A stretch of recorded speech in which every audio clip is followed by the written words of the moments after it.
Fake news. What is it? And what's real news? Well, to begin with, I shall start by saying that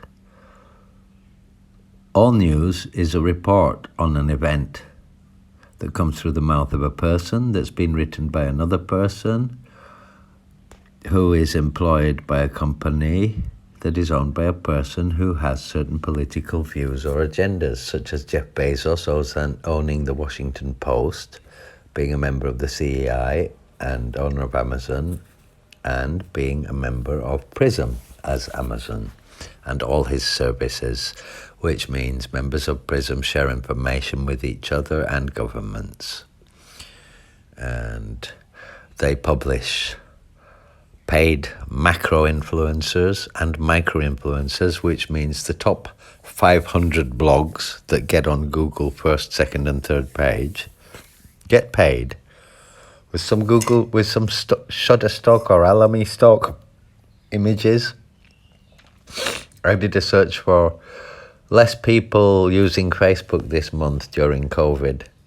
The first 2 pages were all the same picture, be they video thumbnails or blog header thumbnails, all written by top blogs, by paid bloggers who you pay to review your product or to write a certain article in a certain way.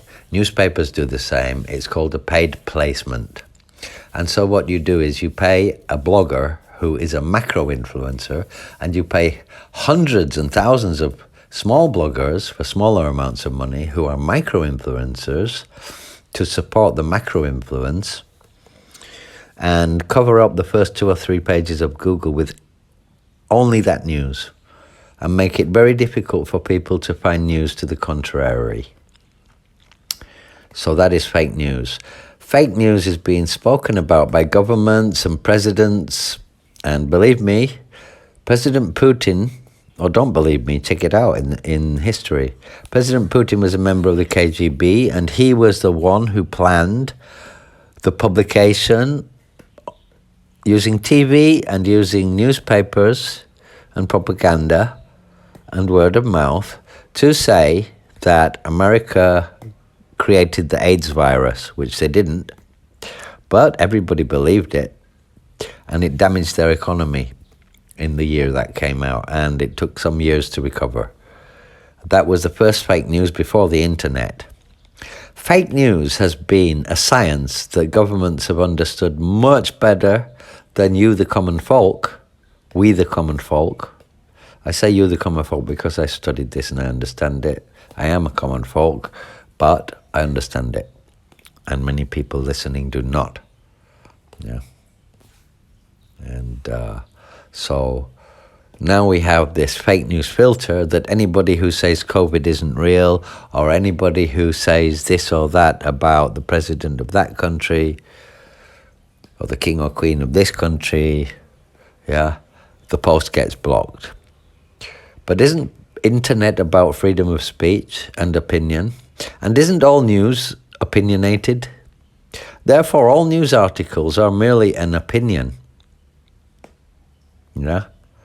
And when somebody comes out with the opinion that COVID is not real, for example, which is one of the most disturbing topics that is being called a paranoid conspiracy theory, and might be, but might not. But at least it should be allowed to exist. I don't see people stopping paranoid UFO conspiracy theories or paranoid ancient Egypt conspiracy theories. I just see people stopping COVID, anti-COVID theories and election theories, whilst artificial intelligence algorithms in Facebook and Google are using their algorithms to do political ads. And companies like Cambridge Analytica are scraping people's profiles so that they can serve political ads, and serving more political ads to he who pays the most, which means the voters get programmed to vote for who they're programmed to vote through the media that they are fed, which is fake news. And so what's fake news? Fake news is any event reported with an opinion. And so, or any statistics that are reported that lead you to believe a certain thing that do not include other statistics that might change your opinion. Yeah, for example, there was a very great rise in the number of Facebook users during the first 3 months of the COVID epidemic. Actually, hardly anybody was going on Facebook anymore, on Facebook.com. What they were doing were using Facebook Messenger to communicate with their relatives. But the statisticians use the graph to show more users have been using it than ever before. Whereas actually, hardly anybody's on Facebook these days. I would say about 30% of the usual is on Facebook these days. And the rest, they're watching Netflix and stuff and talking on Facebook Messenger or WhatsApp, which also belongs to, or is it Line? Yeah, WhatsApp belongs to Facebook. So they're getting you through Messenger and WhatsApp, or is WhatsApp China and Line Facebook? I can't remember. WhatsApp is Facebook. Instagram chat. So people are chatting in Instagram, WhatsApp, Line and Facebook. Yeah. And so they're saying the usage is going up, whereas actually it's going down. So that's fake news. I did a search for Facebook usage dropping during December in COVID. I found the news, but I had to paginate through 3 pages of Google results, and the news I found wasn't very contundent, wasn't good enough for what I was looking for. So I used the Tor browser and went onto the .onion network, the Onion network, which is not .com, it's .onion, and it's all very, very complex, long URLs. And I went onto Reddit, which is a little bit less censored, reddit.com, but also, and I found it. And the thing is, you're not allowed to say anything in contrary to what they say, and they can publish what they want, including political ads. And then you've got this stuff like Gaia.com, Curiosity Stream, yeah, Earth Channel and stuff. And it's all small groups of people making mini documentaries with their paranoid conspiracy theory documentaries, Ancient Aliens type, or Unearthing America type programs, which are just serving the world is flat and I don't know what. They're banning fake news on social networks, meaning they're banning anybody who says anything that they say is fake news, and publishing anything that is of their opinion, which is also fake news, because anybody's opinion is just a one-sided opinion. Yeah? If you could say 500 people demonstrated on the streets today and there was a scuffle between the authorities and the people, that's okay. But then to have the discussion afterwards on Fox News or CNN with 2 anchors, 2 news anchors, 2 newsreaders talking about it and expressing their opinions, that's where the owner and the agenda of the owner of each different media station and newspaper and blog and social network comes in to say, this is what gets through, this is what gets suggested to the people, and anything else gets blocked. And so fake news does exist, but in a sense everything is fake news. Yeah? If I said to you, my girlfriend made my tree die because she watered it when I was watering it and it got too watered, and she didn't tell me, so I was watering it too and it died, so she made it die. Actually, she could say, he didn't tell me that he was watering it, so I was watering his plant for him to keep it alive. And because he didn't tell me and he watered it too, he made it die. So, who made it die? Neither of us made it die. We were just both trying to keep it alive, watering the plant, And the plant died because it got overwatered through oversight and non-communication.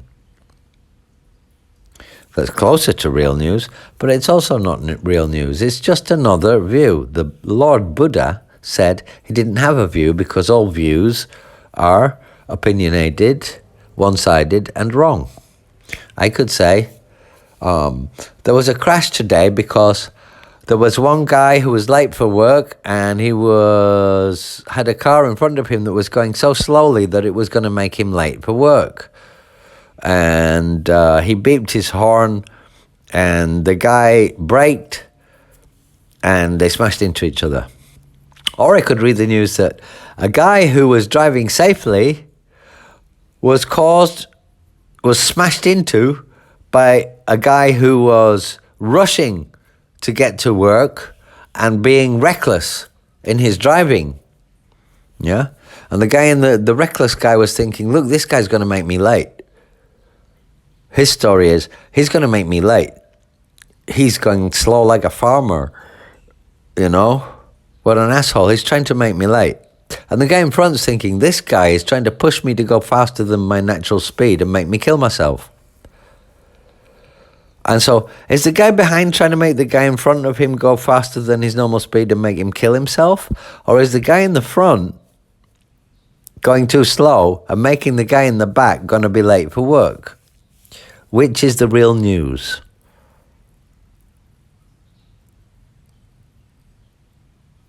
Which is the real news?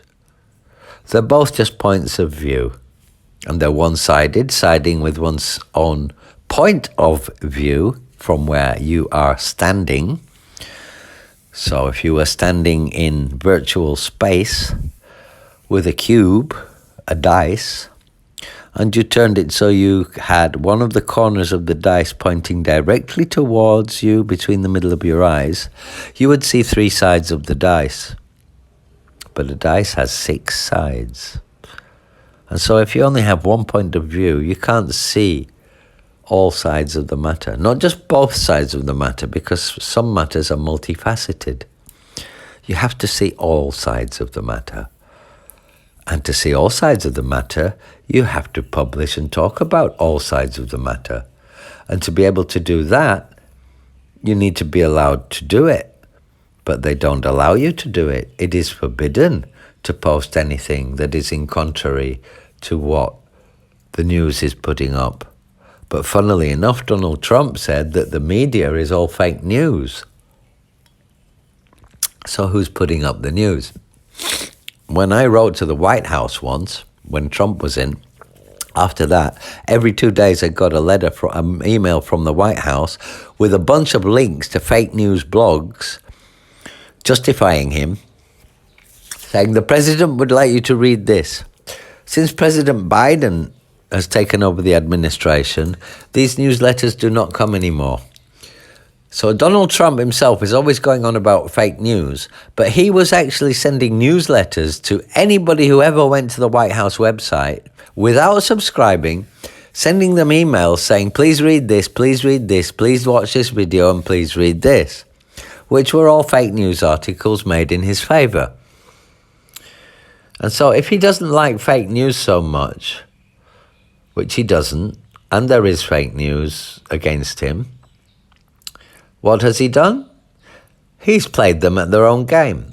And that's what governments do now. To get rid of real fake news and to silence news they don't want us to know about, they make their own fake news, just like Putin did in the 70s, yeah? In the KGB, creating the belief that America made the AIDS virus. And just like 2012 was going to be the end of the world and stuff like that, yeah, we have a COVID virus. But this one is not created by a load of anonymous hackers. This is created by a cabal that is the plastic industry. As plastics were being banned, one single use and non-necessary plastic wrappings were being banned around the world. The multi-$100 billion business and the families that own them were about to go bankrupt. And I don't think they'd stand aside and let that happen. Is COVID a real virus? I don't know. If it is, it's being used for other agendas, which there is a very famous cardinal of the Catholic Church who is coming out saying that. And there are politicians who have left their positions and resigned who are coming out saying that. And they are being harassed by their own governments for saying it. And so something very strange is going on. And now there is a second COVID virus, supposedly, that's 70% more contagious.